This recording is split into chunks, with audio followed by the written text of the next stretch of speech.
Je tiens à vous dire une chose avant de commencer, c'est que j'ai une présentation qui est normalement pas très longue parce que j'adore discuter avec les gens, donc je compte sur vous pour dormir discrètement et ensuite pour qu'on discute de ce qu'on a essayé de faire.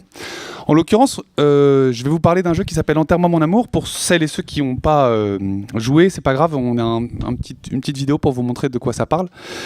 Et on a essayé dans ce jeu de faire plusieurs choses, et une des choses qu'on a essayé de faire, c'est d'explorer le sentiment d'impuissance, c'est-à-dire comment on peut faire quand on n'a pas son destin entre ses mains, et comment on peut accepter ça. Et on a essayé d'inventer un game design qui pourrait rendre ça, et je vais essayer de vous expliquer un peu aujourd'hui comment on a essayé de faire ça. Je me présente rapidement. Je m'appelle Florent Morin, je suis un ancien journaliste, j'ai été journaliste pendant 10 ans chez Bayard Presse, donc j'ai travaillé dans la presse pour les enfants, chez Okapi notamment, et j'aime lire. J'ai relu des Tom Tom et Nana, et même j'ai corrigé des Tom Tom et Nana. Et si, je sais, c'est une expérience de vie quand même. Et ouais... J'ai pas pu corriger le style graphique, par contre, ça, c'était pas possible. Et en 2013, bon, je vous raconte pas toute ma vie, mais en gros, en 2013, j'ai démissionné de Bayard pour créer un studio qui s'appelle The Pixel Hunt, et qui est un studio qui a une spécialisation qui est évidemment liée à mon passé de journaliste, qui est qu'on fait des jeux du réel. Qu'est-ce que c'est des jeux du réel ? Je vais essayer de vous l'expliquer au travers de la présentation d'Enterrement mon amour. Mais en gros, c'est des jeux qui parlent du monde autour de nous et qui ont pour prétention d'apprendre des choses aux joueurs et de leur donner un bagage qu'ils peuvent essayer de garder avec eux dans le monde réel. Ça va de jeux pour apprendre les maths à des jeux historiques sur le conservatoire du musée du Louvre pendant la Seconde Guerre mondiale, en passant par un simulateur de communication de crise pour manipuler la pensée des gens. Ça s'appelle jeu d'influence, si ça vous intéresse. Mais là, je ne vais pas vous parler de ça. Là, je vais vous parler de Enterrement mon amour, qui est le premier jeu qu'on a fait en tant que studio indépendant. Donc tous les autres jeux qu'on a fait, c'était des commandes, notamment pour des sociétés de production audiovisuelle qui avaient des documentaires à la télé et qui voulaient avoir des choses sur le web pour accompagner. Enterrement mon amour, c'est le premier projet qu'on fait en tant que studio indépendant. C'est quand même coproduit par Arte, parce que Arte fait du jeu vidéo maintenant depuis un certain temps, et qu'on a réussi à les convaincre de nous accompagner, mais on a eu la liberté créative totale sur ce projet. Donc merci à eux, et merci aussi au SNC qui nous a aidés au niveau du budget. Donc qu'est-ce que c'est Enterrement mon amour ? Je vais vous montrer le trailer pour celles et ceux qui ne connaissent pas. Il faut que je clique.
Voilà, disponible maintenant, c'était le 27 octobre dernier, donc ça fait 6 mois que le jeu est sorti. C'est une fiction. Nour et Majd, les personnages que vous avez rencontrés dans le teaser, n'existent pas pour de vrai. Mais c'est aussi un jeu directement inspiré par le réel. Et ça tient en 3 points. Le premier, c'est que c'est basé sur l'actualité. Évidemment, là, l'actualité, vous la connaissez toutes et tous. C'est celle des migrants qui partent de Syrie et qui fuient la guerre civile pour essayer d'atteindre l'Europe. Pour le cas de Nour, son objectif à elle, c'est d'essayer d'atteindre l'Allemagne, puisque ça se passe quelques semaines après l'appel d'Angela Merkel. Donc elle a entendu cet appel et elle se dit qu'elle pourrait trouver refuge en Allemagne. Et Maj, lui, il ne peut pas aller avec elle. Et donc ils vont faire comme font tous les migrants aujourd'hui. Tous les migrants ont un smartphone aujourd'hui. Et c'est pas pour jouer à des jeux vidéo avec, c'est pour rester en contact avec leurs proches. C'est ce qu'a fait Dana. Dana, c'est une jeune fille qui est partie en octobre 2015 de Damas et qui a atteint ensuite l'Allemagne. Et pendant tout son voyage, elle est restée en contact avec sa famille via WhatsApp. Et elle a rencontré en Turquie une journaliste du Monde qui s'appelle Lucie Soulier. Et elles ont sympathisé.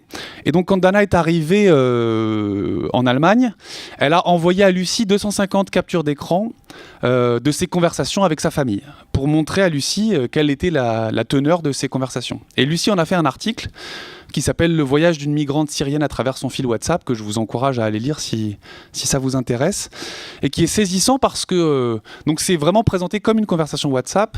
Et ce qui est très violent, c'est que à la fois c'est extrêmement proche de la manière dont moi j'utilise WhatsApp tous les jours, c'est-à-dire ils s'envoient des blagues, ils demandent les résultats du match d'Arsenal, etc., etc. Ils s'envoient des emojis, enfin des selfies, tout ce que vous voulez. Et en même temps, 2 messages plus tard, ils parlent de quel passeur ils vont choisir, de à quel point ils ont peur de se faire arnaquer, des conditions sanitaires déplorables, etc., etc. Et ce rapport à la technologie, ce rapport à l'objet téléphone portable, c'est quelque chose qui m'a interpellé. Et donc, quand j'ai vu ça, je me suis dit qu'il y avait une base pour un jeu vidéo du réel qui était forcément très intéressante. Et donc, j'ai contacté Lucie Soulier au Monde. Je lui ai dit, voilà, je voudrais adapter ton article en jeu vidéo. Et elle a cru que j'étais cinglé. Elle a failli raccrocher, puis on a parlé pendant 1 heure. Et en fait, elle n'a jamais joué à un seul jeu vidéo de sa vie. Elle ne comprenait pas vraiment ce que j'essayais de faire. Mais j'ai fini par la convaincre de proposer au moins à Dana et de voir ce que Dana en dirait. Parce qu'évidemment, n'étant pas directement concerné par la situation, je me voyais mal faire un jeu sans avoir dans l'équipe quelqu'un qui pourrait me donner les éléments pour comprendre vraiment le sujet dont on voulait parler. Et Dana, par contre, alors elle, ça a été hyper simple, quoi. Je lui ai dit, on veut faire un jeu, elle m'a dit, ok. Et elle m'a dit, moi, je pense que ce qu'on a vécu, c'était terrible et que plus on en parlera, plus il y aura de gens au courant, mieux ce sera et par tous les moyens possibles. Et il faut savoir que cet article a aussi donné lieu à une pièce de théâtre. Donc c'est vraiment quelque chose qui... Enfin, Dana, elle a vraiment eu cette volonté de partager son expérience et elle l'a fait avec une grande bienveillance. Alors, ce que vous voyez là, c'est un screenshot de WhatsApp de nos conversations avec Dana, puisque Dana, moi, je ne l'ai jamais rencontré en vrai. Pierre Corbinet, l'auteur principal de Enterrement mon amour, l'a rencontré il y a 2 semaines. Il m'a envoyé un selfie tous les deux, c'était cool. Mais on parlait via WhatsApp exactement comme elle parle avec sa famille. Et donc là, c'est une photo de son test d'allemand qu'elle a remporté, qu'elle a obtenu brillamment haut la main. Donc elle est officiellement réfugiée politique en Allemagne aujourd'hui et tout va relativement bien pour elle. Qu'est-ce qu'on a voulu faire avec Enterrement mon amour ? On a voulu raconter ça en fait, évoquer la façon dont les migrants utilisent les applications de messagerie, la façon dont pour eux c'est vital et à quoi ça leur sert et qu'est-ce que ça fait en fait d'être dans cette situation-là. Et en se penchant sur ce sujet, on s'est rendu compte qu'il y avait toute une dimension de cette relation à distance dans cette situation-là qu'on n'avait pas du tout envisagée. Mais avant de commencer à travailler sur ce sujet, on a essayé de se dire qu'il fallait qu'on pose des lignes directrices. Et en fait, du coup, une espèce d'éthique des jeux du réel. Et en fait, moi, donc, comme je vous le disais, j'ai été journaliste pendant 10 ans. Et finalement, l'éthique, quand on travaille sur le réel en jeu vidéo, elle n'est pas différente de l'éthique quand on travaille sur le réel en tant que documentariste, par exemple.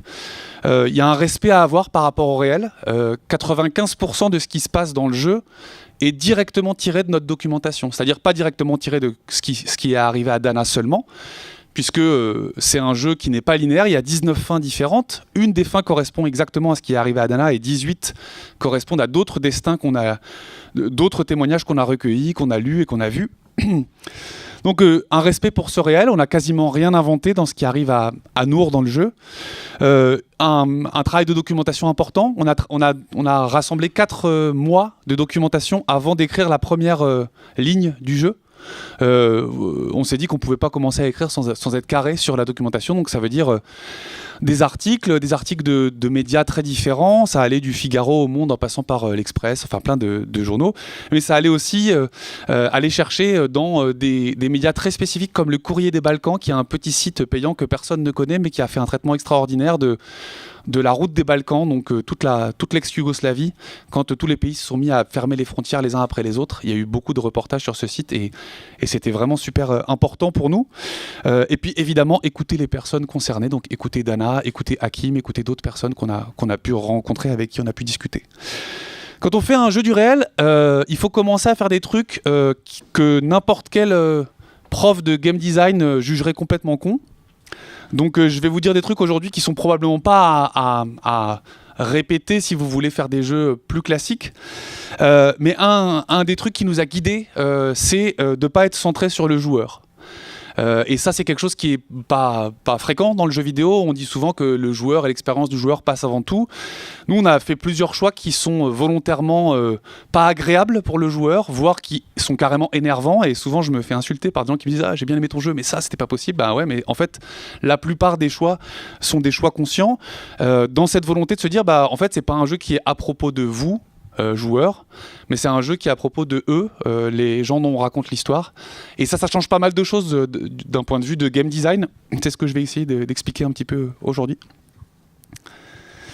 Qu'est-ce qu'on a appris quand on a parlé à Dana et quand on a lu des articles et regardé des documentaires, etc. La première chose, c'est que rien ne se passe comme prévu. Et qu'en fait, même si les migrants quand ils ont la chance et l'opportunité de le faire, préparent scrupuleusement leur voyage. En fait, dès les premières heures, ils se rendent compte que les choses ne seront pas comme ils les imaginaient et seront plus compliquées. Et donc, on voulait absolument rendre ça dans le jeu. Cette impossibilité de prédire comment les choses vont se passer, ça va à l'encontre de comment les choses se passent normalement dans un jeu vidéo. Une des sources du plaisir de jeu, en tout cas si on écoute Raph Koster, c'est justement le fait d'être capable de prédire les réponses du système et de les prédire de mieux en mieux au fur et à mesure qu'on progresse dans le jeu. Nous, on vous permet pas de faire ça et on le permet pas parce que ça reflète une réalité. Deuxièmement, cette question de connexion permanente avec les gens qu'on aime, c'est à la fois une joie, parce qu'il y a ne serait-ce qu'une dizaine d'années, quand un migrant partait, on savait qu'on n'aurait pas de nouvelles pendant 3 mois, si on en avait un jour, parce que parfois on n'en avait plus jamais. Et ça pouvait être parce que la personne était morte ou parce qu'elle avait décidé de refaire sa vie complètement et qu'elle vous avait oublié. Donc c'était horrible évidemment, mais la connexion permanente l'est tout autant en fait, parce que quand on sait qu'on devrait pouvoir joindre une personne n'importe quand, 10 secondes de retard sur un rendez-vous qu'on s'est donné deviennent les 10 secondes les plus longues de votre vie. Et je parle pas de plusieurs heures en fait. Et du coup ça c'est des témoignages qu'on a recueillis de gens qui nous disaient mais en fait ce qui est terrible c'est cette attente. Et c'est une des raisons pour laquelle on a fait Enterrement mon amour en temps réel. C'est-à-dire que quand Nour est occupée, vous pouvez ranger votre téléphone et vous n'êtes pas aux commandes, vous avez juste à attendre qu'elle revienne. Je vais revenir là-dessus un petit peu plus tard. Et donc, de tout ça, on en tire la conclusion que pour ceux qui restent, alors pour ceux qui restent soit en Syrie, soit pour ceux qui sont déjà arrivés et qui ne sont donc pas dans le voyage, la chose la plus compliquée à gérer, c'est ce sentiment d'impuissance. C'est le fait de ne pas pouvoir aider les gens qu'on aime. Et c'est la thématique principale, je pense, d'Enterrement mon amour. Et on a essayé de la rendre par des mécaniques que j'ai essayé d'identifier aujourd'hui. Pas mal de ce travail a été fait un peu a posteriori, c'est-à-dire qu'il y a plein de choses qui nous sont venues relativement naturellement sans qu'on les théorise particulièrement. Et en fait, on s'en est rendu compte après. Il y a même des choses qui nous ont été imposées techniquement, j'y reviendrai. Et en fait, moi, j'ai plus du tout envie de changer quoi que ce soit dans le jeu aujourd'hui, alors qu'il y a des choses que j'ai pas décidées moi-même, donc c'est un peu une leçon de lâcher prise aussi. Premier point, c'est pas vous qui êtes sur le terrain, vous n'êtes pas sur le terrain, et en fait, pour tout vous dire, on s'en fout un peu de vous. Et quand je dis vous, je parle du joueur, parce que ce qu'on a décidé de faire, c'est de ne pas vous mettre dans la peau de la migrante qui est sur le terrain, qui doit prendre des décisions, je vais par ici, je vais par là, je fais confiance à telle personne ou pas. En fait, vous êtes Majd, vous êtes l'amoureux, le mari même de Nour, mais c'est Nour qui est sur le terrain. Vous êtes là pour essayer de lui donner du support, de l'aider, de la soutenir, de la conseiller parfois, voire parfois vous allez avoir envie de lui donner des ordres parce que vous pensez que vous savez mieux qu'elle. Mais ce qu'on a essayé de faire, c'est de faire une Nour la plus vivante possible, et y compris vivante en étant indépendante de vous, c'est-à-dire en suivant pas toujours vos conseils. Comment est-ce qu'on a fait pour faire donner l'impression que Nour était vivante, faire en sorte qu'elle fasse vrai entre guillemets? La première méthode qu'on a employée, c'est qu'on a essayé de l'écrire de la manière la plus constante possible. C'est-à-dire, ça rejoint un peu ce que Jeanne disait tout à l'heure sur la création d'univers. Nous, on n'a pas créé un univers, mais on a créé deux personnes.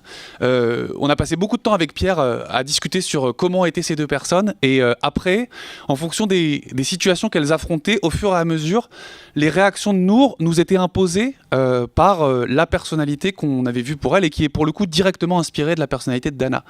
Dana, elle avait 24 ans à l'époque. C'est un défi à toutes les images qu'on peut avoir quand on regarde la représentation des migrants dans les médias. Et on s'est dit que nous, il fallait que notre personnage il soit tout aussi constant que Dana peut l'être dans son courage et dans la manière dont elle a affronté la situation qu'elle a vécue.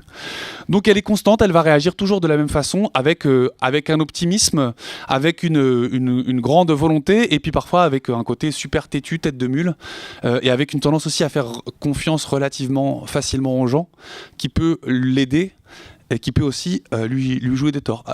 À l'opposition, Majd, le personne que vous incarnez, en fait, je déteste cette expression. Vous n'êtes pas à la place de Majd, et j'espère que vous ne serez jamais à la place de Majd, ni à la place de Nour. Et donc Majd, c'est un personnage à part entière, et parfois il va dire des choses que vous ne diriez pas vous. Il va avoir un moment une réflexion raciste, par exemple. J'espère pour vous que vous n'êtes pas raciste. Bah, lui, il l'est un peu, et il s'impose à vous en tant que joueur. Il vous maltraite un peu dans votre position de joueur. On m'a dit, ah oui, c'est compliqué de s'identifier parce que Majd prend de la place, mais en fait, voilà, c'est pas un truc qu'on vous demande de vous identifier. Pas dans ce jeu-là, en tout cas.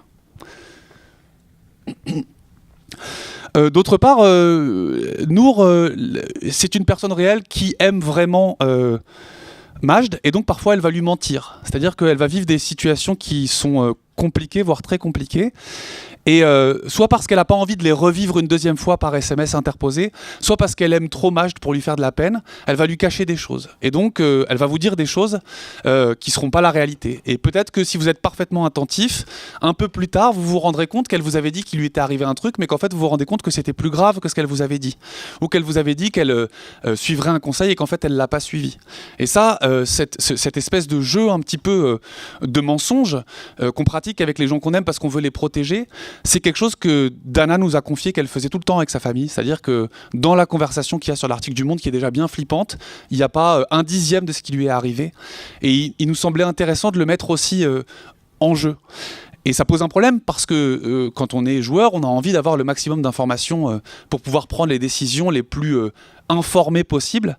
Encore une fois, c'est pas possible dans ce jeu-là parce que c'est pas possible dans la réalité qu'on invoque. Puis ensuite, on a essayé de trouver des petites idées un peu qu'on pourrait juger cosmétiques, mais qui nous semblaient importantes pour la véracité du personnage. Vous voyez, ça c'est un petit screenshot de notre script, les dialogues entre Majd et Nour. Et cette commande-là, fake, avec un temps en millisecondes derrière, nous permet d'avoir la petite animation de Nour est en train de taper un message, et puis ça disparaît, et puis elle se remet à taper un message. Et donc, ça nous permet d'avoir un petit outil de mise en scène comme ça, qui nous permet de vous torturer un peu, en fait, et de vous dire qu'est-ce qu'elle voulait me dire, pourquoi elle hésite, qu'est-ce qui se passe, Et on a essayé de le distiller un peu à des moments comme ça où elle aurait envie de vous confier quelque chose, mais elle peut pas, ou finalement elle vous le dit quand même. Ça dépend aussi de votre état de relation avec elle à ce moment-là du jeu. C'est tout simple, c'est une petite mécanique de mise en scène, mais qui nous permet de vous suggérer qu'elle hésite à vous dire quelque chose, et donc forcément, je l'espère en tout cas, de se faire se poser des questions aux joueurs qui voient ce petit message apparaître, et cette petite animation apparaître et disparaître. Deuxième point, parfois vos conseils en tant que Majd vont être nuls. Vous n'êtes pas sur le terrain, mais vous savez comment ça se passe quand on aime quelqu'un et que ce quelqu'un vous soumet un dilemme. On ne peut pas se retenir en fait. On se sent investi, on se sent obligé de lui donner un conseil. Sauf que Maj n'est pas sur le terrain et que parfois il va lui donner un conseil qui lui semble le plus informé du monde et ça va être une grosse connerie. Je pense à un moment à Alep où il lui demande de rester à un endroit et si elle le fait, elle se fait attaquer par un chien errant par exemple. Elle l'engueule, alors c'est pas grave parce qu'elle a les basses boussades de sa mère qu'elle a achetées au chien, donc elle se fait pas trop bouffer, mais c'est un conseil à la con en fait. Mais c'est juste pour vous mettre aussi dans cette situation de vous dire je vais donner un conseil et puis une fois qu'on a les conséquences, parfois elles sont positives, on se pose pas de questions. Quand tout va bien, quand les trains arrivent à l'heure, on se pose jamais de questions. Parfois elles sont négatives et on se dit mais peut-être que j'aurais dû la fermer ou peut-être que j'aurais dû lui laisser prendre sa décision elle-même. On a essayé le plus possible de systématiquement lui laisser l'agency, la laisser décider toute seule. Parfois, on vous oblige à donner des conseils dont certains sont mauvais, parce qu'il nous semblait que dans une relation amoureuse, c'est comme ça que ça se passe, et du reste, ça nous a été aussi confirmé par Dana et par sa famille. Mais surtout, la plupart du temps, Maj ne peut qu'attendre. Enterrement mon amour, c'est quand même un jeu où 95% du gameplay consiste à attendre, donc ne pas jouer. Avoir le téléphone dans la poche, attendre les notifications, attendre que le message arrive pour nous dire je suis à nouveau là, j'ai besoin de toi, j'ai un truc à te dire, etc. Et donc c'est un jeu qui dure quoi 1h30 sans les pauses, mais entre 7 et 10 jours en mode temps réel. Et évidemment, je vous encourage, si vous n'avez pas joué, à jouer en mode temps réel. Parce que c'est cette attente qui nous intéresse. C'est comme ça qu'on raconte notre histoire de l'impuissance et de la situation dans laquelle sont les proches des migrants. Et à tel point qu'un autre petit outil qu'on a eu, c'était la mise en scène de ce statut de Nour. Il y a dans la messagerie, il y a une petite barre de statut en haut. Donc quand Nour vous parle, elle est affichée comme étant en ligne. Et on a deux moyens de faire des temps d'attente. Le premier, c'est utiliser la commande wait qui fait passer Nour en busy. Donc ça veut dire qu'en fait, elle est toujours en ligne, connectée, mais elle ne peut pas vous répondre. Mais on a aussi un autre qui s'appelle away et qui l'affiche complètement comme étant hors ligne. Et ça, du coup, on l'utilise quand elle a plus de batterie ou quand elle devrait être là mais elle n'est pas là et vous savez pas pourquoi et vous essayez de relancer le jeu parce que vous n'avez pas de notification et vous dites c'est peut-être un bug et en fait elle est affichée comme étant hors ligne. Bah non, bah là, vous pouvez vous dire qu'il est en train de lui arriver quelque chose qui est pas prévu. Et voilà, vous n'avez aucune autre possibilité que d'attendre ou éventuellement de passer en mode rapide dans les menus du jeu, mais ça c'est pour les losers quoi. Autre jeu qu'on a eu avec les temps d'attente, c'est que dans Enterrement mon amour, il y a des séquences qui vont arriver, par exemple, et qui vont être très très courtes et qui vont même pas être interactives. Vous recevez une notification, Nour vous dit on va bientôt être coupé. Ah bah pourquoi le réseau ne couvre pas jusqu'ici, ça va couper. Je te recontacte quand j'ai une nouvelle carte SIM. Vous avez fait aucun choix, il n'y a aucun choix. Vous voyez, les choix dans les scripts sont matérialisés avec des petites étoiles. Là, il n'y a aucun choix. Vous avez juste 4 messages et vous pouvez à nouveau ranger votre téléphone. Donc on joue un petit peu avec les codes de l'action permanente dans le jeu vidéo. Là, votre action, ce qui nous semble être votre action de jeu, c'est que vous avez sorti votre téléphone et regardé où elle en était. Et c'est tout. Et elle est repartie pour un autre temps d'attente. Il faut savoir aussi que le temps du jeu s'écoule 3 fois plus vite que le temps réel. Donc là, 27 minutes, c'est que vous allez devoir vous attendre 27 minutes, mais qu'en fait, 1h30 se seront écoulées dans le jeu, pour que quand même, on a fait cette concession-là, pour que quand même vous ayez des nouvelles sur une base un peu plus fréquente qu'une base qui aurait été réaliste. Et puis, deuxième point sur comment est-ce qu'on a traduit l'impuissance dans le jeu, c'est que vous n'êtes pas... Oui.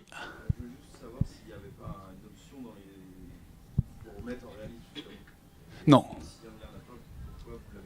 Parce que 3 options, ça faisait trop. Non, parce qu'en fait, on a fait des tests et que c'était vraiment... Enfin, on est sadique, mais pas trop non plus quand même. Et c'était vraiment compliqué en fait d'être sur des temps d'attente qui sont parfois de plusieurs jours, parce qu'il lui arrive des choses un peu compliquées à certains points. Et que quand même, on était... nous, ce qui nous importe, c'est de raconter l'histoire et que donc on voulait quand même rester sur cette possibilité de raconter une histoire dans un rythme qui était relativement... soutenu entre guillemets, parce que 10 jours pour une partie c'est quand même pas si soutenu que ça quoi. Donc voilà, il nous semblait que c'était le meilleur en fait en dessous de 5 minutes le temps réel et le temps du jeu sont les mêmes, au-dessus de 5 minutes ça passe en 3 fois plus rapide.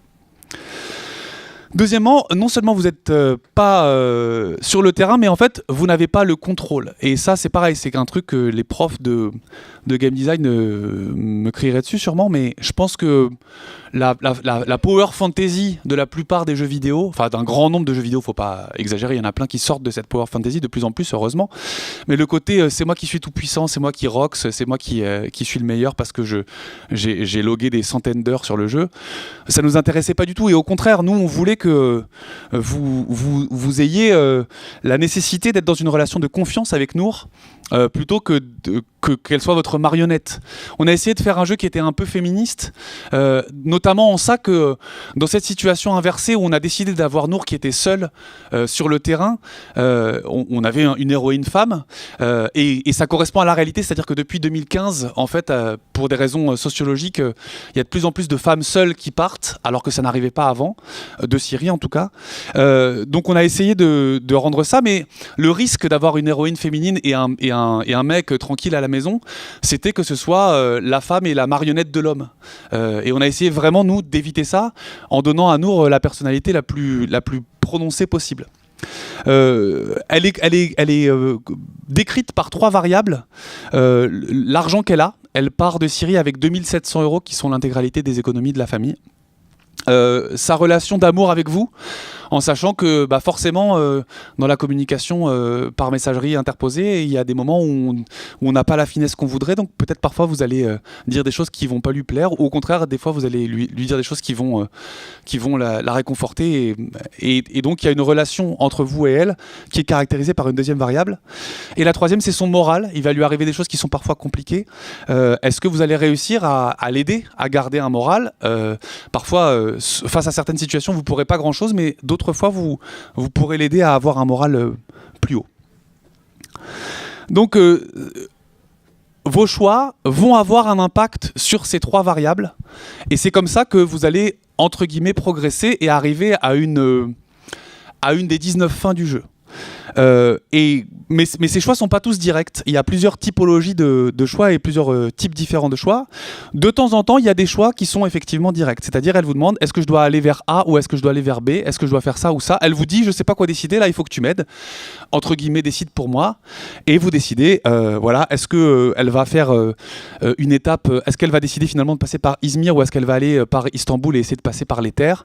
Là, à un moment, elle vous le demande, et là, c'est vous qui décidez directement.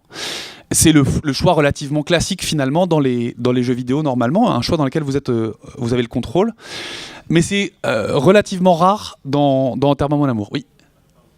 Là par exemple, elle envoie un SMS en disant l'avion va partir bientôt, si on ne répond pas, on n'a pas son téléphone par exemple. Alors ça c'est un point intéressant.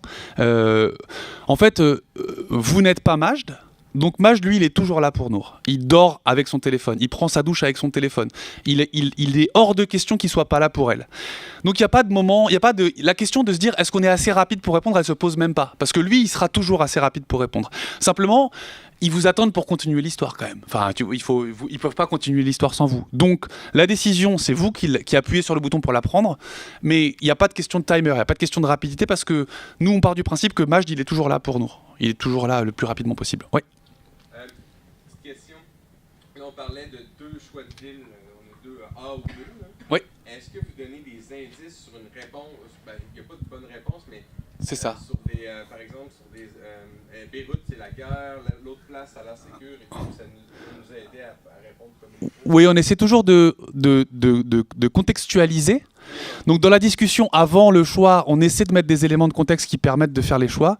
Mais en fait, il n'y a effectivement pas de bonne réponse. C'est-à-dire toutes les réponses possibles qu'on a mis dans le jeu, c'est des réponses que Majd peut dire. C'est des choix qu'il peut faire.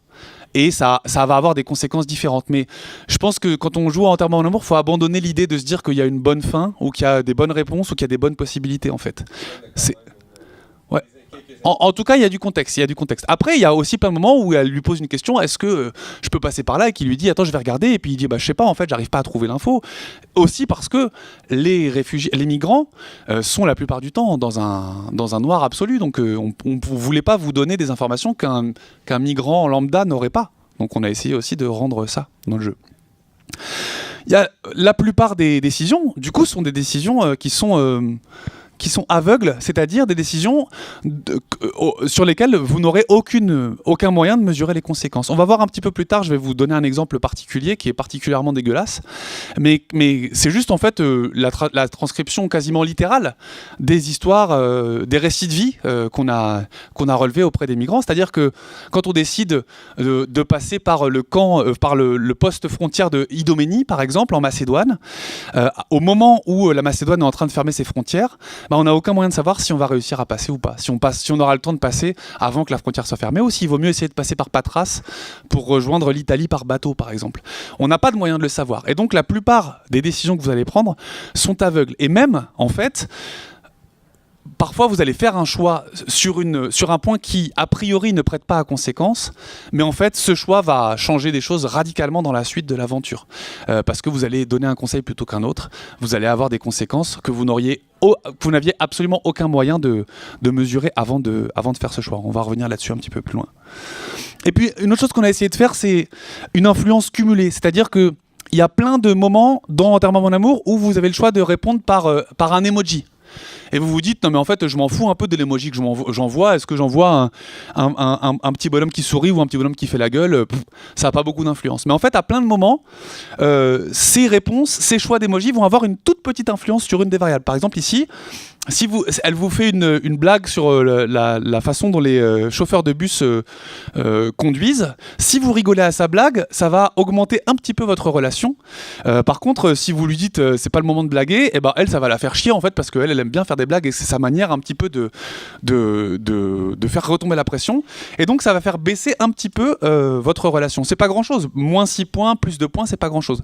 Sauf que moment après moment après moment après moment, en fait, il y a une accumulation dans les variables, dans les modifications des variables de Nour, et à un moment, plus tard, il va y avoir un check, et en fonction du niveau de la variable de votre relation, ou en fonction du niveau de son moral, qui aurait été par petites touches influencé petit à petit, eh ben, elle aura une possibilité ou elle n'aura pas cette possibilité. Elle aura le courage de faire un truc ou elle ne pourra pas faire ce truc. Elle aura la volonté de suivre votre conseil ou elle ne voudra pas suivre votre conseil. Donc en fait, plein de micro-choix vont, au fur et à mesure de la partie, avoir des conséquences qui seront beaucoup plus grandes, mais qui seront largement moins binaires qu'à un moment, choisir la fin A ou choisir la fin B. C'est vraiment ce qu'on a essayé de faire. La conséquence pour vous, évidemment, c'est que forcément, le contrôle que vous avez sur le personnage est quasiment inexistant. D'autant plus que on a fait le choix de ne jamais afficher aucune des variables. Vous n'avez pas une jauge qui va vous dire vous êtes à 57 points d'amour ou vous êtes à 33 points de morale, ça n'aurait eu aucun sens. Et en fait, on a même pensé à un moment, on s'est dit quand même, on est vraiment vache avec les joueurs, on va quand même essayer de trouver un système. Donc on a même pensé à un moment à avoir un indicateur de morale avec un petit tableau croisé comme ça entre l'amour et le moral. Et on se disait, ouais, mais les gens font ça parfois à côté de leur statut, ils mettent un petit picto où ils disent comment ils vont. Et donc on s'était dit, en fonction de la grille, en fonction de là où on est sur les variables d'amour et de morale, on pourrait avoir Nour qui met à jour son statut et comme ça donne un petit indice, savoir si elle va bien ou si elle va pas bien. Et en fait, on a essayé ça et puis on s'est dit non mais en fait c'est trop, même ça c'est trop extradiégétique, même ça nous sort trop de ce qu'on veut raconter, c'est-à-dire dans WhatsApp, personne ne fait ça vraiment et on voulait vraiment vous déposséder de la volonté d'optimiser un système en fait. On voulait vous faire oublier que vous étiez dans un système alors que pourtant c'est juste des feuilles Excel avec des variables qui s'incrémentent et qui se décrémentent. On a essayé de faire en sorte de planquer tout ça pour que jamais vous ne faisiez aucune décision en vous disant je suis en train de faire un calcul. Toujours vous disiez je sais pas pourquoi le seul truc que je peux, la seule raison qui peut motiver ma décision c'est ma relation avec Nour et qu'est-ce que je pense qu'il faudrait dire dans ce moment-là et parfois c'est pas forcément les bonnes réponses d'un point de vue narratif.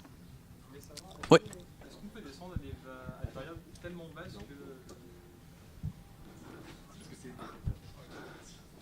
Ouais, je voulais savoir. Il marche pas mais je vais répéter ta question, vas-y.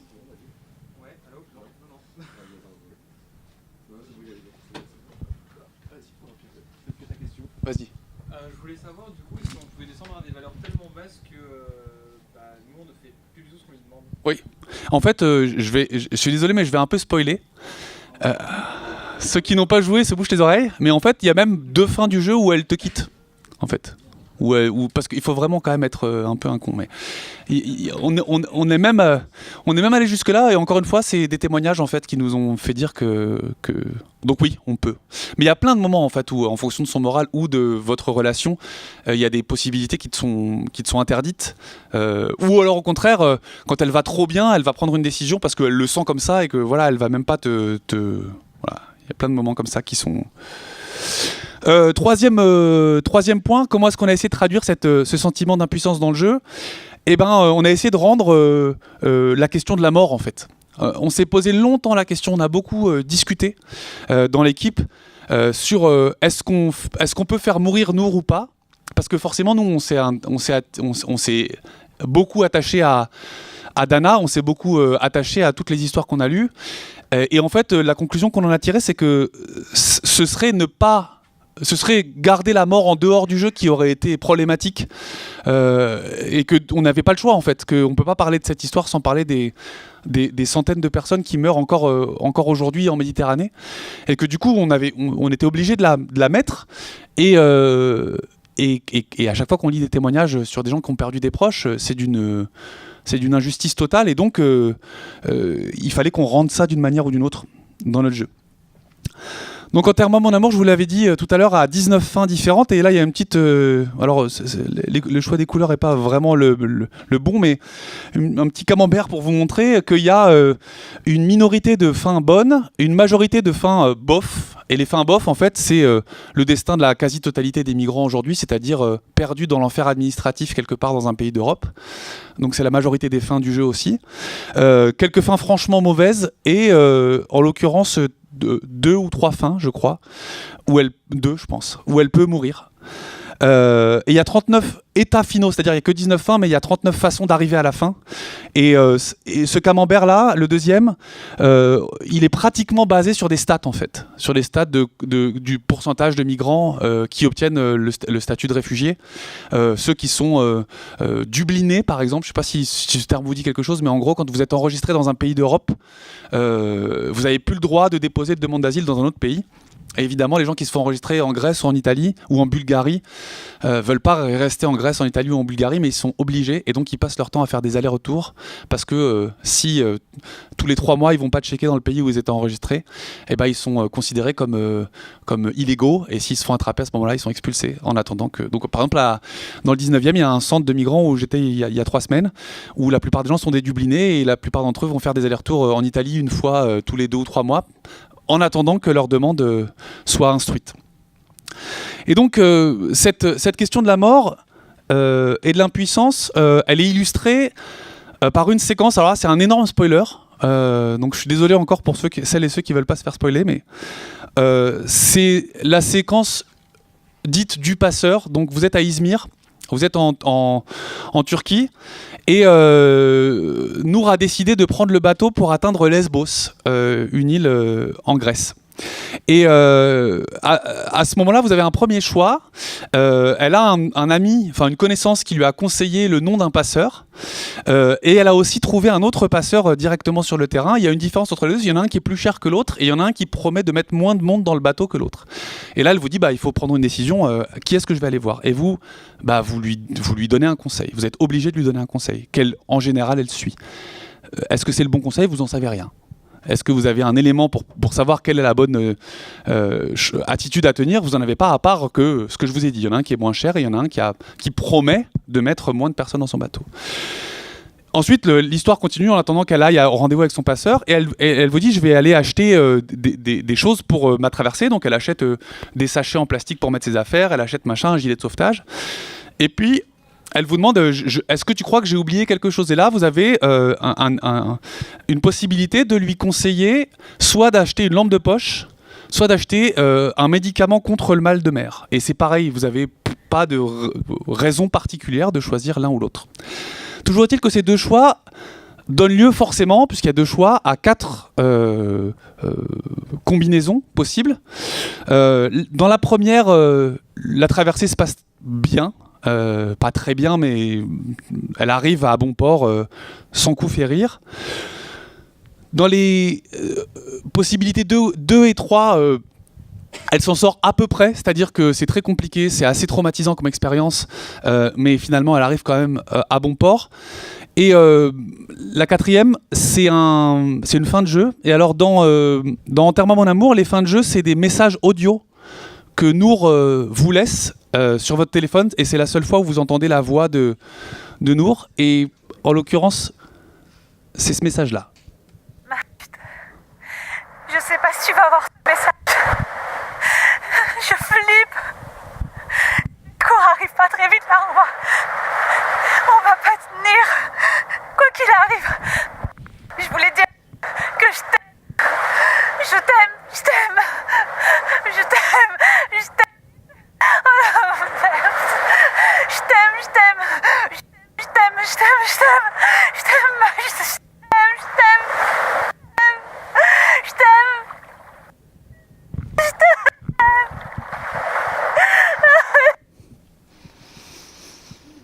Voilà. Comme j'ai dit, j'ai fait cette conférence à la GDC et je leur ai dit que si jamais je jouais à un jeu vidéo qui m'obligeait à faire deux choix dans lesquels j'avais aucune prise sur ce qui allait arriver et qu'il se passait ça, j'aurais envie de foutre un coup de poing dans la gueule du game designer. S'il vous plaît, ne me donnez pas de coup de poing. Je crois que voilà, l'actrice c'est Baya Reaz, c'est une comédienne extraordinaire et on a enregistré ça et moi je suis allé dans la cabine d'enregistrement et je pense que c'est un moment où on s'est dit en fait on peut pas faire l'économie de ça quoi. On a écouté des enregistrements similaires, voilà, on s'est dit que voilà c'était super injuste et super dégueulasse et que si on fait un jeu sur le réel, il faut en parler dans toutes les dimension que le réel contient, et il me semblait que celle-là en était une. Tout ça pour dire que la philosophie des migrants, en tout cas de la plupart des migrants auxquels on a parlé, c'est une philosophie hyper... Vous savez, le carpe diem qu'on dit nous dans notre petit confort, là, eux en fait c'est un truc qu'ils expérimentent sur une base quotidienne. Et du coup, ce qu'on a essayé de faire dans notre jeu, c'est de vous faire comprendre que il fallait lâcher prise et que la seule chose à laquelle vous pouvez vous raccrocher, c'est le voyage, c'est la relation que vous avez avec Nour. Et cette relation, ces événements, ce voyage, il va comporter des moments qui vont être plutôt cool. On a essayé de faire des moments drôles, des moments où ils se font des blagues, des moments où ils sont bien, ils ont de l'espoir, ils se remontent le bourrichon l'un l'autre, etc. Il y a aussi des moments durs où elle se fait tabasser par des néo-nazis ou des trucs comme ça, des moments, encore une fois, qui viennent du réel, on n'a rien inventé, mais qui sont durs, et plein de moments qui sont juste de l'imprévu, des choses auxquelles elle n'était pas préparée et qu'elle découvre au fur et à mesure. Et l'important, c'est ça en fait. L'important, c'est quand on aime quelqu'un et qu'on réalise petit à petit que peu importe à quel point on l'aime, on peut pas parfois on peut rien faire pour le sauver en fait. L'important, c'est d'essayer de chérir les moments qu'on vit avec cette personne. Et donc, on a une fonctionnalité dans notre jeu.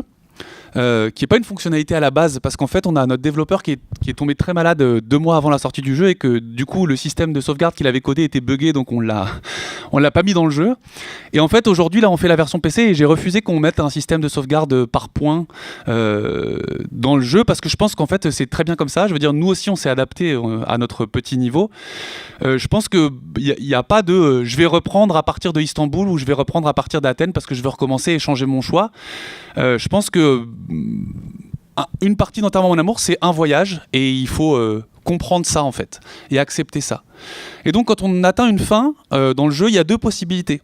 La première, c'est de recommencer depuis le premier jour, parce que Nour, c'est pas un personnage réel, mais c'est une espèce de métaphore pour les centaines de milliers de personnes qui ont vécu cette situation. Et donc si vous recommencez une partie, vous recommencez avec une nouvelle Nour, c'est un nouveau personnage et on le reprend pas à mi-chemin quoi. On le recommence depuis le début et on revit un parcours avec. En plus on s'est assez fait chier, il y a 110 000 mots dans le jeu, donc on peut faire 2 fois voire 3 fois une partie sans rien voir en commun. Donc je pense que ça vaut le coup d'essayer de refaire une partie si vous avez envie. Et puis l'autre attitude qu'on peut avoir, et que moi personnellement j'encourage, c'est ne plus jamais jouer à ce jeu, le ranger, l'effacer de son téléphone et j'espère ne pas l'oublier en fait, mais lui garder une petite place.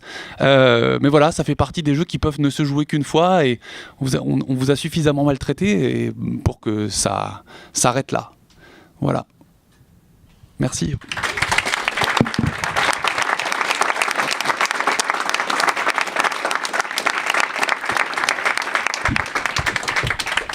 Alors, il y a un micro du coup, ouais, je crois. Ouais. Je voulais savoir s'il y avait du random dans les dialogues ou si on recommence le jeu et qu'on fait exactement le même embranchement, c'est tout le temps les mêmes textes. Il n'y a aucun random, parce que moi je crois pas au random. Déjà, si tu regardes le random comment les ordinateurs le font, c'est pas du vrai random. Et non, non, mais plus sérieusement, en fait, moi je suis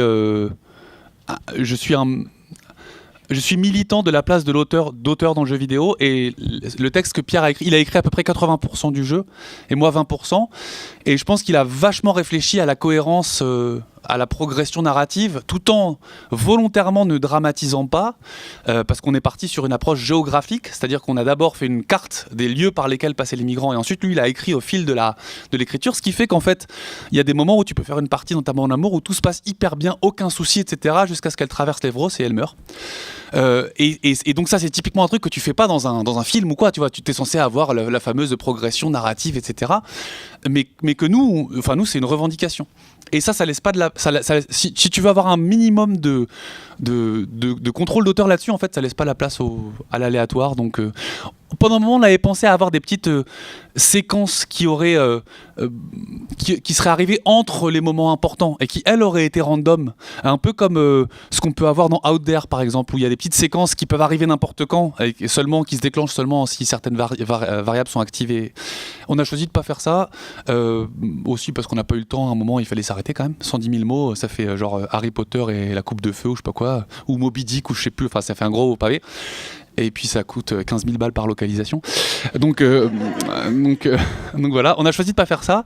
Et voilà, moi le random, je suis pas. De toute façon, l'approche systémique dans les jeux vidéo, je trouve ça hyper cool en tant que joueur, mais en tant que designer, c'est pas du tout quelque chose qui m'intéresse. Alors,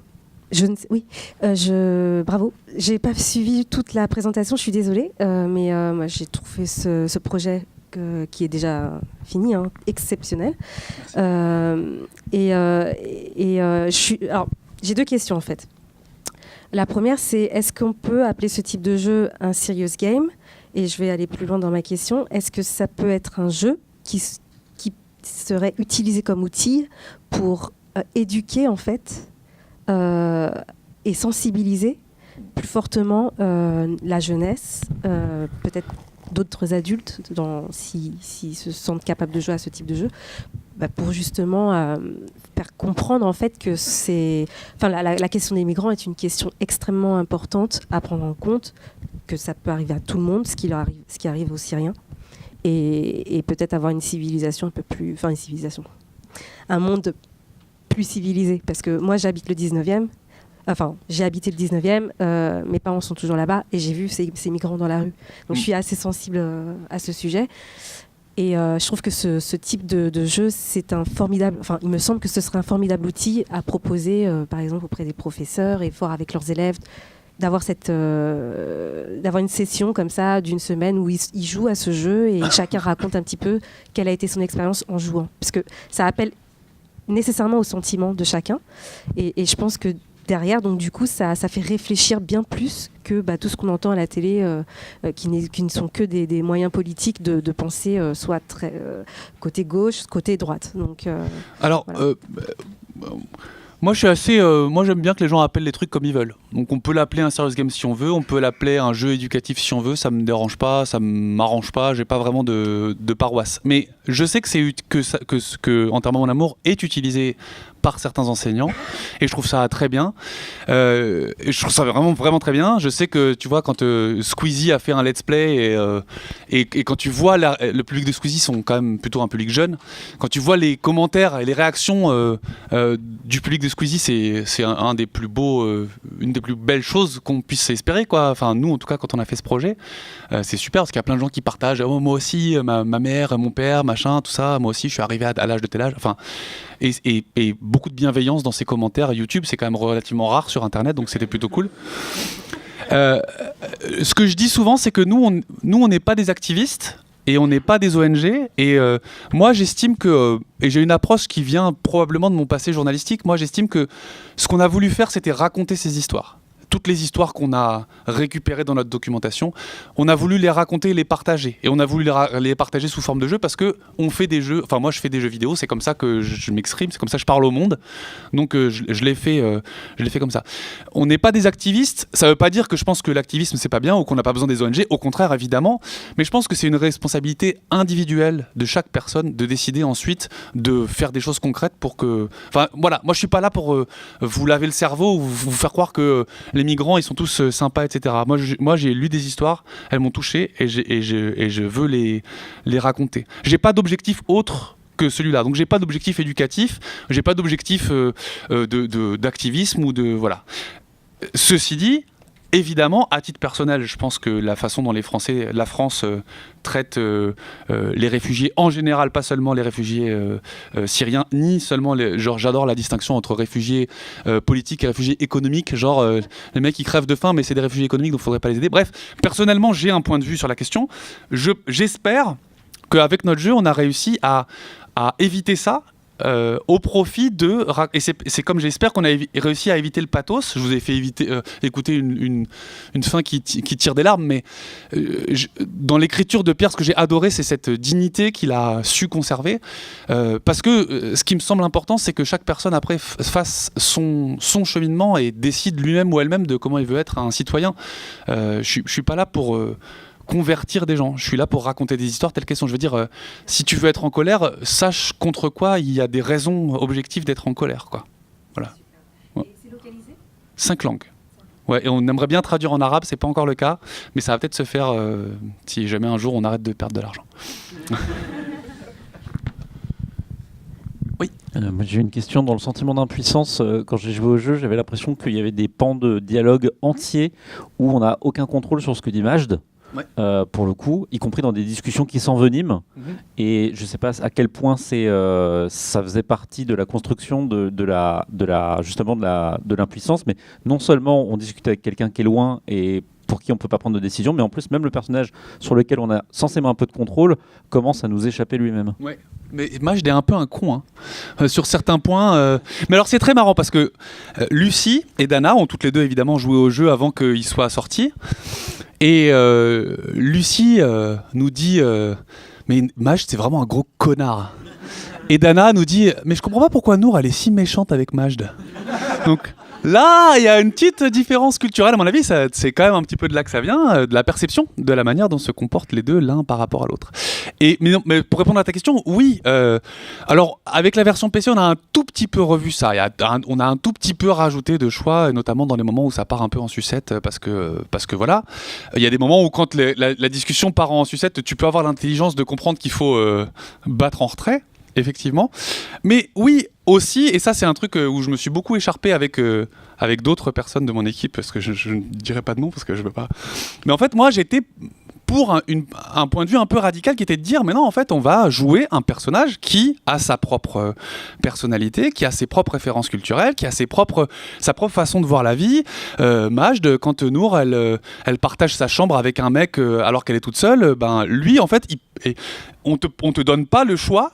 Il y a un moment où ça le fait chier, et ça le fait chier en tant que personnage parce que ça le fait chier en tant que personnage et que c'est comme ça que le personnage est écrit, et donc que ça te fasse chier toi et que tu dises mais moi dans cette situation j'aurais l'intelligence de bah ouais, mais en fait c'est pas toi qui es dans cette situation, encore une fois. Donc oui, ça fait partie des choses qu'on a mis en place aussi pour t'amener à peut-être être un peu en colère sur le moment, mais aussi te dire bah finalement quel est mon mot à dire là-dedans, c'est pas moi qui suis dans cette situation.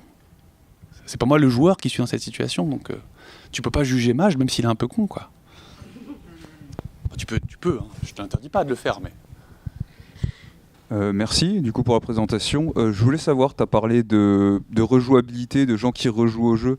Est-ce que tu as peut-être des stats là-dessus du coup, ou peut-être des stats par rapport à des scénarios notamment? J'avais pensé les gens que tu as dit qui vraiment jouaient un peu mal match, enfin qui arrivaient peut-être à la fin justement, ou Nour du coup le kit ou des choses comme ça. Je sais pas si tu as des stats ou des stats. Encore une fois, pour moi c'est pas jouer Majd, hein. C'est pas jouer mal. Je pense que c'est dans la personnalité de Majd, possiblement, c'est dans le champ des possibles de Majd. C'est un peu le chat de Schrödinger, quoi.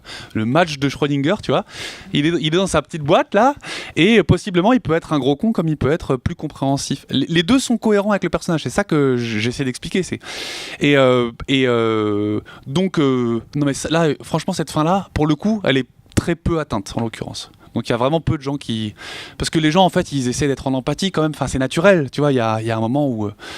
mais ceci dit, oui, il y a des gens qui se sont beaucoup plaints de la fin qu'ils avaient atteint. Et je comprends, il y en a 3-4 qui sont un peu durs à encaisser. Après, bon, bah, ouais, encore une fois, qu'ils soient en colère... c'est un peu tout le propos du jeu aussi, quoi. Cette colère, c'est cette colère qui, j'espère, ils peuvent interroger. Mais après, oui, il y a à peu près 20% des gens qui recommencent immédiatement une partie. Après, je sais pas combien recommence, j'ai pas la stat pour savoir combien recommence au bout de X temps, mais le bouton recommencer qui apparaît à la fin de la partie, il y a à peu près 20% des gens qui cliquent dessus. Ok, merci. Après, on peut aussi recommencer en cours de route, donc quand on sent que c'est mal embarqué, c'est ce qu'elle veut dire. Bonjour. Je suis assez curieux pour un jeu qui joue à peu près sur 10 jours avec des longs temps de pause. Comment se sont passées les phases de test sur ce jeu ? Alors, on a majoritairement testé... En fait, c'est encore un truc qui ferait crier les gens qui font des vrais jeux vidéo. Mais moi, j'en avais un peu rien à foutre de savoir ce que les gens pensaient de l'histoire. Et du scénario, etc. Moi, ce que je voulais, c'est de savoir si les gens comprenaient qu'il faut cliquer à tel endroit et que est-ce que ça faisait pas planter le jeu si l'attente était supérieure à 5 minutes et ceci et cela. Donc, on a fait une démo qui s'est allée en temps réel sur 2 ou 3 jours et on a fait tester cette démo aux gens. Mais nous, on a fait plein de tests pour voir si on arrivait jusqu'à la fin, etc. Mais les playtests, ils étaient extrêmement majoritairement fonctionnel. On a demandé quand même un petit peu l'avis des gens pour savoir qu'est-ce que vous pensez des personnages, etc. La grande majorité était dans ce qu'on espérait, donc on n'a pas changé grand-chose. Mais sur le fond, moi, ça m'importait pas trop de savoir quel était le jugement final des gens sur le jeu, quoi. Donc d'un côté, nous, on a fait les tests complètement techniques pour être sûr que ça marchait. Et puis on a fait les tests du X et de juste est-ce que les gens comprennent comment on joue. Et une fois qu'on a eu un check à ces deux trucs-là, on s'est arrêté là sur les playtests. Voilà, je crois que quasiment personne n'a testé le jeu dans sa version entière. En fait, les validations des gens qui ont vécu cette situation étaient peut-être plus importantes que Ouais. l'expérience. Ouais, oui, c'est vrai ce que tu dis, et en même temps, c'est pas complètement vrai dans le sens où on aurait pu se mettre à la recherche de 50 migrants pour être super blindé de ce point de vue-là, et en fait, non, on a fait jouer à 2 personnes, parce qu'on s'est dit, à partir du moment où tu prends la responsabilité de parler d'un sujet comme ça, tu peux plus te cacher derrière ton petit doigt. Et il nous semblait que obtenir l'autocollant validé par 50 migrants, c'était juste tenter de se protéger derrière une garantie dont en fait on ne voulait pas avoir besoin. Donc on s'est fait super chier, vraiment super chier dans la phase de documentation et dans la phase d'écriture. Et Dana, elle a tout relu, elle nous a fait changer plein de trucs parce que il y a plein de petites anecdotes, mais notamment des moments où on pensait qu'on en avait fait trop. Elle nous disait non mais en fait c'est pas du tout assez effrayant, donc on a dû tout réécrire, etc. Enfin des moments comme ça. Mais on n'avait pas besoin d'avoir plus que elle et sa sœur en fait. Il y a que Dana et sa sœur qui toutes les deux ont vécu pas en même temps 2 passages entre la Syrie et l'Allemagne, qui ont joué au jeu entièrement. Et voilà. Après le reste, on a décidé d'assumer et de prêter le flanc à la critique si critique il devait y avoir, quoi. Ouais, c'est juste pour te demander par rapport à la question de juste avant, tu disais il y a 20% des joueurs qui rejouent au jeu immédiatement après, mais il y en a combien parmi ces 20% qui finissent le jeu entre guillemets une deuxième fois? Je sais pas. Je Je suis pas très stat non plus. Ouais. Au grand, Je me doutais bien. au grand désespoir de mon compte en banque. Oui. Il y en avait même une autre là-bas, et monsieur il lève la main. Vas-y, mais Une toute petite question, c'est tu parlais des changements que tu as apportés sur la version Steam. Est-ce qu'ils seront aussi sur la version mobile du coup? Oui, on était obligés. Donc oui, ils seront aussi, mais c'est aussi parce qu'on corrige 2 bugs de script qui font qu'à 2 endroits, tu as 2 fois le même texte qui boucle, et du coup pour le sentiment d'immersion, c'était pas terrible. Donc une fois qu'on répercutait un changement, on était plus ou moins obligé. Et le pire, c'est que ça va niquer toutes les sauvegardes de tous les gens. Donc si vous êtes en train de jouer, ne mettez pas à jour dans les semaines qui viennent. D'accord, merci.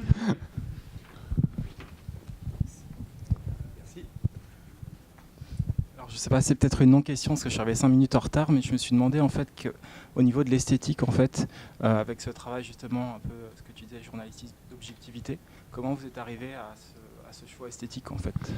Comment on est arrivé à ce choix esthétique? C'est une bonne question. Parce qu'en fait, en gros, au début, je me suis dit que ce serait bien d'avoir des photos pour illustrer le jeu. Et d'ailleurs, il y a un jeu qui s'appelle Finding Home, qui est commissionné par le Haut Commissariat des réfugiés, et qui est aussi un jeu dans un téléphone. Et eux, ils ont choisi d'illustrer avec des photos. Et c'est un truc qui faisait sens a priori. Sauf qu'en fait, en y réfléchissant, je me suis dit, oui, mais elles viennent d'où tes photos? Il y a deux possibilités. Soit tu fais des shootings artificiels pour illustrer ton jeu. Et alors, je m'imaginais déjà, tu vois, faire semblant de faire des shootings de mecs qui prennent le bateau sur le bord de la plage. Non mais laisse tomber. Donc ça, hop, pas possible. L'autre possibilité, c'est qu'en fait, on critique souvent les journalistes, mais en fait, en vrai, ils font un travail extraordinaire. Il y a une couverture de ce qu'on appelle entre gros guillemets la crise des migrants qui est ouf. Et du coup, il y aurait eu largement de quoi piocher dans les travaux de photojournalistes pour avoir toutes les photos dont on a besoin. D'ailleurs, la plupart des scènes que vous voyez là, en fait, en vrai, Mathieu Godet, il a pris des photos, il les a recomposées, il a redessiné par-dessus. Mais l'autre problème que je voyais là, c'est quelle valeur, qu'est-ce que tu fais de la valeur documentaire du travail? Les gens qui sont sur les photos, tu sais pas ce qu'ils sont devenus, tu sais pas s'ils sont pas morts noyés, tu sais pas. Transformer un travail de documentation d'une réalité comme celle-là en props pour faire ton jeu vidéo, en fait, ça me semblait pas possible non plus. Ça me semblait dévaloriser le travail du photojournaliste, des photojournalistes qui avaient traité le sujet. Donc on a opté pour un choix qui était réaliste, c'est-à-dire inspiré directement de photos, etc., mais qui était de l'illustration, pour qu'on soit aussi très clair sur un truc, c'est que ce jeu est une fiction. Même aussi documentée soit-elle, aussi inspirée du réel soit-elle, c'est une fiction et on est très clair là-dessus. Nour et Majd, ils n'existent pas. C'est une métaphore en fait. De rien. C'est quand la sortie du coup avec le... En PC ? Ouais. C'est dans 2, 3, 4 semaines. Par là. Merci.